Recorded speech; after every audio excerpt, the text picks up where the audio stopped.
په چارسده کې د یو غیر سرکاري تنظیم او د الیکشن کمیشن دفتر چارسده د سوري د لاندې د اوټ رجسټریشن په حواله یو دستوره د سماجی کارکن محمد اسفندیار خان او د ضلعي الیکشن کمیشن افسر صفیه اکبر په مشرۍ کې تر سره شوه.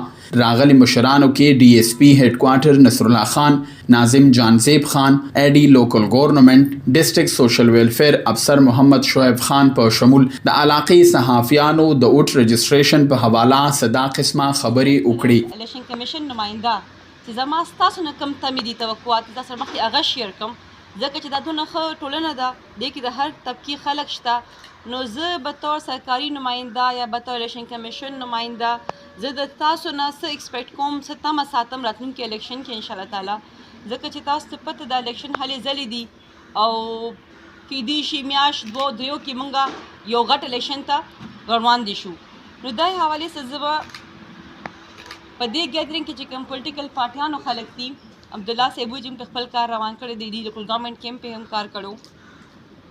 صرف یو پولیټیکل پارټي ته نه، زما تقریبا ټول پولیټیکل پارټیانو ته دا ریکویسټ دی چې د ادارو یا د حکومت کار قانون جوړولی د هغې امپلیمنټیشن ستاسو د مرستې نه بغیر د لوکل ګورنمنټ چې هغه دی چې کوم دی دا انشور کړي چې 100% چې کوم دی ووټ چې کوم دی هغه پول شي او سپیشلی چې کوم دی د فیمیل چې کوم دی هغه ووټ چې کوم دی هغه په هر طریقه باندې پول شي.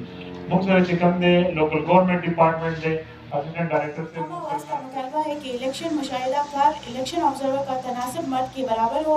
ہم آواز کا ڈسٹرکٹ الیکشن کمیشن سے مطالبہ ہے کہ پولنگ اسٹیشن کا فاصلہ کم سے کم رکھا جائے، تقریباً 1 کلومیٹر. مطالبہ ہے کہ الیکشن سٹاف باقاعدہ تربیت یافتہ ہو تاکہ بے قاعدگی اور بدنظمی نہ پیدا ہو.